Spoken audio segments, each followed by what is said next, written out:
Buen día, mi nombre es Alejandra Lucía Rubalcaba Pérez, estudiante del Diplomado en Derecho Penal de la Universidad Millennium.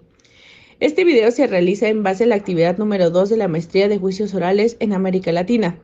en el cual desarrollaremos la explicación de un reporte de un caso real, donde la esencia del caso sea la violación o violaciones de los derechos humanos en materia penal, como lo veremos a continuación. Introducción. El presente trabajo de investigación se realiza con el objetivo de dar a conocer el desafortunado caso de Alejandro Giovanni López Ramírez, en el cual se puede observar que se llevaron a cabo claras violaciones de derechos humanos y reflexionar los hechos acontecidos el día 4 de mayo en Ixtlahuacán de los Membrillos, Jalisco,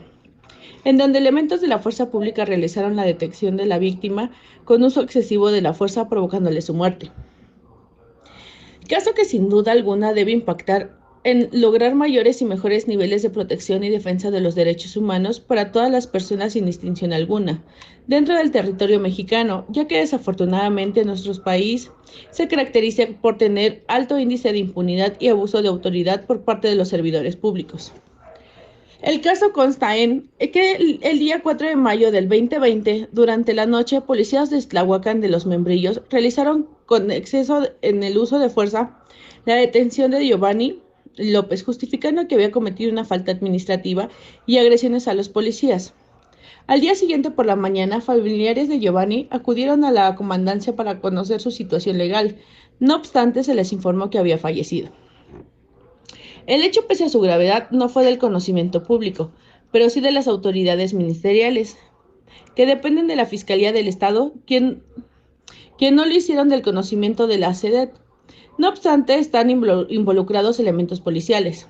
Las declaraciones fueron: dentro del informe policial homologado, personal de este organismo constató que Cristian, hermano de la víctima, menciona que el pasado 4 de mayo policías municipales de Tlahuacán de los Membrillos hicieron un operativo para detener a las personas que no portaban cubrebocas en la vía pública, en el marco de la actual contingencia por COVID-19.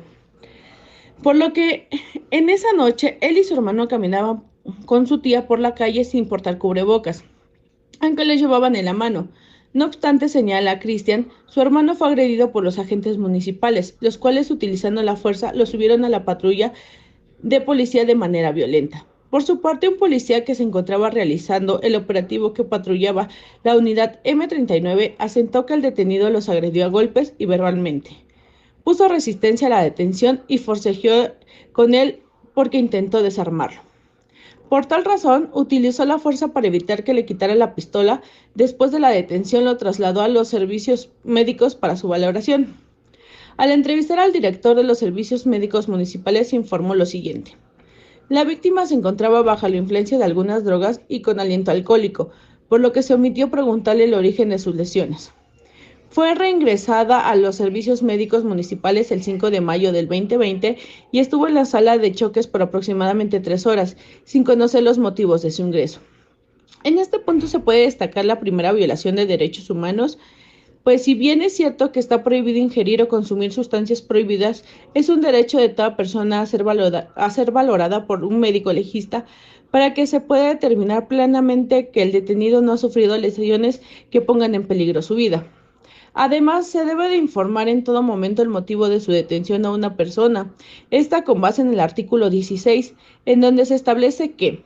nadie puede ser molestado en su persona, familia, domicilio, papeles o posesiones, sino en virtud de mandamiento escrito de la autoridad competente que funde y motive la causa legal del procedimiento. También identificó que la mañana del día 5 de mayo, Giovanni López fue trasladado de emergencia a un hospital particular de Chapala para practicarle una tomografía de cráneo, la cual finalmente no se realizó, ya que con fecha del 8 de junio del 2020 se realizó un escrito firmado por el director de un hospital particular localizado en el municipio de Chapala, del cual se advierte lo siguiente: Giovanni nunca ingresó como paciente a ese hospital, sino que a las 10 horas del 5 de mayo del 2020 asistió una ambulancia del sistema de atención médica de urgencias acompañando a Giovanni, 2 paramédicos, 2 policías y uno más con uniforme de especialista. Al parecer era el responsable de manejo del paciente o practicarle una tomografía de cráneo. Durante la espera notaron que Giovanni se encontraba muy agitado, tratándose de bajar de la camilla y movía los pies y manos. por lo que al indicarse que podían pasar a realizar el estudio, llegaron hasta el área de tomografías. Pero sin embargo, en ese momento, el responsable del manejo informó que el estudio no se realizaría y se retiraron sin indicar motivo alguno. Razón para la que el mismo personal de este organismo entabló comunicación con la autoridad ministerial, lo cual señaló que la muerte de Giovanni ocurrió en los servicios médicos de Iztlahuacán, situación de la que tuvo noticia de dicho acontecimiento a las 12 horas del 5 de mayo del 2020. De ahí fue trasladado a las inmediaciones correspondientes del Servicio Médico Forense del Instituto Jalisciense de Ciencias Forenses, sin saber quién reclamó el cuerpo. Los derechos humanos violados fueron, en el caso mencionado se puede demostrar que se dio sin duda alguna la violación a los derechos humanos de seguridad jurídica, a la presunción de inocencia y sobre todo el derecho a la vida, debido a que dentro del ordenamiento jurídico mexicano, la tutela del derecho humano a la seguridad jurídica se desprende de los artículos 14 y 16 de la Constitución Política de los Estados Unidos Mexicanos. A su vez, acorde con el establecimiento en el artículo primero de la Constitución Política de los Estados Unidos Mexicanos, donde se precisa que los derechos humanos establecidos en los tratados internacionales en la materia serán por parte del bloqueo de constitucionalidad. De dichas disposiciones se desprende que nadie puede ser molestado ni privado en su persona o posesiones, sino mediante mandamiento escrito donde exista una adecuada fundamentación y motivación. Es decir, toda persona solo puede ser perturbada en la medida que exista una adecuada justificación que sea relevante.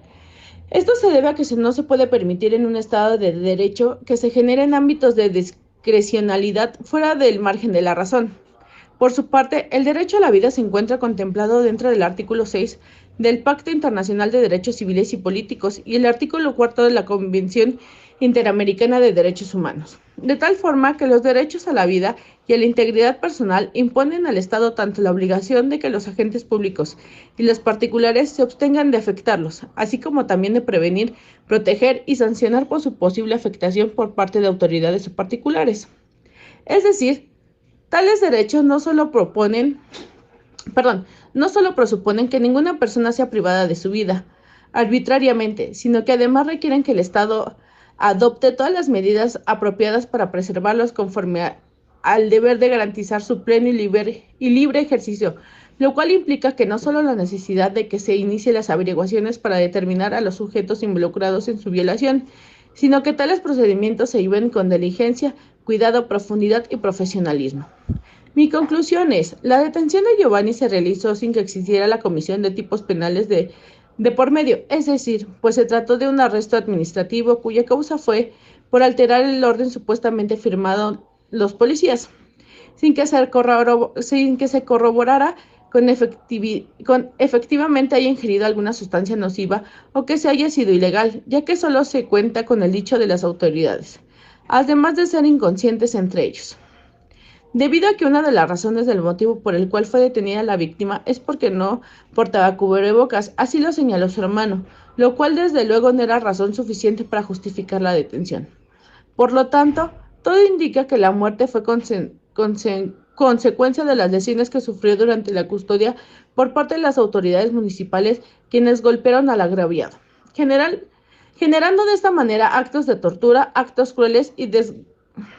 degradantes, violando sus derechos a la integridad personal, lo cual se mencionan claramente dentro del parte médico elaborado el 4 de mayo del 2020 a las 21:50 horas, lo que genera la necesidad de asegurar que se lleven a cabo investigaciones rápidas, independientes y efectivas sobre las violaciones a los derechos humanos que involucren a los servidores públicos y sobre todo en los abusos cometidos por agentes de seguridad. Además de que también se debe de reparar el daño causado por la negligencia o abuso de autoridad, que en este caso desafortunadamente no se puede revivir a la víctima, pero en muchas ocasiones, además de que el crimen quede de manera impune, tampoco se le da atención a la familia de manera económica, psicológica, médica, etc. Por mi parte eso es todo y espero que el caso analizado les sirva de ayuda para poder entender los casos en los que se da la vulneración a los derechos humanos y por lo que es sumamente importante el conocerlo. Muchas gracias por su atención.